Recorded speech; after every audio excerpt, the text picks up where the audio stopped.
their white club. There's one for every other race and ethnicity we have on campus. Even women have their own center. What about white guys?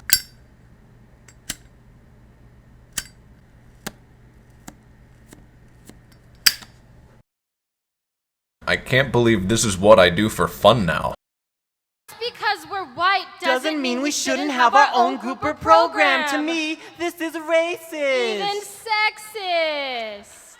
Dear Mr. Anonymous, we are truly sorry the University of New Mexico doesn't provide a group for you to call your own. How unfortunate it must be. You probably feel like such an outcast. As minorities, we would just like to take this moment to say, our apologies. We know exactly how it feels to be alienated and stripped from your rights. Treated differently due to the color of your skin. To be assaulted with pressure hoses and police batons. To have to fight for the right to your own body. It's taken us so long to catch up. With our movements and picket signs.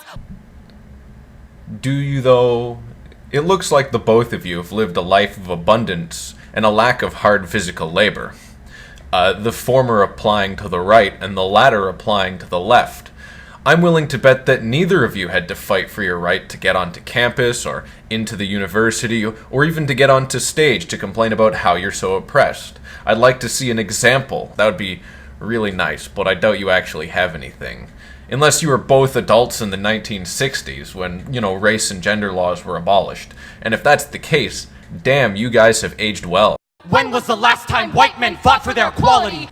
Well, ignoring all the revolutions that set up democracies in European nations, I guess we could say the labor movement, where a bunch of white straight men fought for, workers' rights, which eventually led to the rise of the middle class, allowing you to both be fat and weak respectively. But no, let's ignore that. You are the standard, the baseline, the core of our curriculum. You are the white noise that every frequency in America is dialed to. The thing about white privilege, Mr. Anonymous, is only the people who don't have it know that it exists. The thing about minority privilege is that only minorities don't know that it exists. And any evidence to the contrary is simply you being a racist, sexist, misandric bastard. Think your way out of that one, faggot. Being white and male in the United States of America means nobody asks questions. The benefit of the doubt is your birthright. You stand neck deep in opportunity. Atop your pedestal of melanin and history, your inheritance is worth more than you can imagine. Mr. Anonymous, creating your own group will not make us equal when we were never equal in the first place. Well, that's true. We were never equal in the first place. But I'll let you in on a little secret. It has nothing to do with your skin color, your race, or your gender. Check your history books. The last time white men created something inclusive, genocide took off its shoes and got comfortable.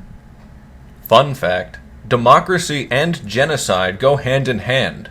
They're practically inseparable. The foundation of this country was built over the mass graves of Native Americans. 95% of the indigenous population wiped out. To make room for America. The truth is, Caucasians do have their own club. It's called Capitol Hill, where every law, bill, and declaration runs through a printing press of pale pink fingers before raining down into the storm drains of barrios and ghettos. This is what they call trickle-down economics. Yeah, I've heard about that. I heard in the US, white people aren't poor, and black people can't run for office, so I can completely understand your point. Also, trickle-down economics is a system in which wealth travels from the rich to the poor, not how wealth travels from white people to black people, Hispanic people, and women. What are you guys, fucking retards? What kind of university education do you guys have that somehow you think Capitol Hill and trickle-down economics are somehow necessarily interlaced with each other? Jesus fuck. If that's too hard for you to grasp, you can always join a frat club here at the university. I hear the one that roofies freshman girls during Hell Week is all about keeping it white. Luckily for them, the Women's Center was able to determine if they were raped or not. And it's a good thing, too, that they were able to determine that they weren't most of the time. But I wonder why they went to the Women's Center rather than to the police. Be a part of this long-standing tradition where your ancestors force their prejudiced penis in any hole of diversity they find fit. We get it! You feel so left out! I know it's so hard to fathom How could anyone possibly have it worse than you do? The odds say we won't make it to graduation. That our women are more likely to have abortions than diplomas. That our men are more likely to be convicts than leaders. Open your eyes! Immigrants are still fighting border patrol. This is still the face of poverty. I still won't get paid as much as he will. I'm denied the right to marry the man I love and our children. If I'm ever allowed to have them, we'll be victims of this system. Don't let your inheritance be one of ignorance. Well, I'm glad you cut me off before, because you shouldn't invoke the name of the Lord so often, and I'm glad I'm able to save it for this crock of shit. Now let's tackle that list of inequalities one by one, shall we? Because I think it all comes down to choice. You guys are choosing to be losers. Now, most of you won't make it to graduation. Well, if only you didn't drop out and fail the courses. If you want to succeed at university, actually do the work.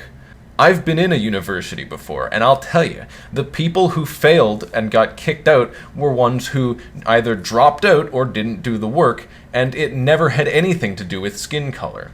And you're more likely to have abortions than diplomas. Well, stop getting knocked up then, and that'll solve that problem. And then that number will drop drastically. You're more likely to be convicts than leaders. Well then, stop committing crime. Problem solved. Then you will have more leaders than convicts. Easy solution, right? Immigrants are still fighting border patrol. Well, no, let me clarify that here, because I think you're blowing smoke up everyone's ass. Illegal immigrants have to deal with the border patrol. People who are hopping the fence illegally. If I were to try to cross the Canadian border illegally, I would be stopped as well. They wouldn't see that I'm white and be like, "Oh, sorry, sir, come right on in. Hop that border. Don't even worry about it. I didn't realize you were white." That doesn't fucking happen. And you're gonna be the face of poverty. Well, stop spending your money in stupid ways, stop having children out of wedlock, and stop relying on welfare. And you're gonna get paid less than him? Well, I don't doubt that, because you look like a fat, lazy cunt. If you were to work just as hard as him, if not harder than him, I'm certain you would be paid more. If you were to get a better diploma or degree than him, you would probably get paid more. But let's be honest, you're both doing arts degrees, and you're probably doing a gender studies degree, so you're probably not going to get paid as much as him. But it's not because you're a woman. And can you really complain about gay marriage anymore? I mean, I know this video's old, but it's now legal in the States everywhere. So, okay, fine. Granted. And your children will be victims of the system? No, your children will be victims of your and their choices. But no, you're right. You stand on stage and you tell me how, even though you're in university, you're oppressed and you're not allowed to go anywhere. Jesus fucking Christ, I swear. There's no need to feel left out or unimportant.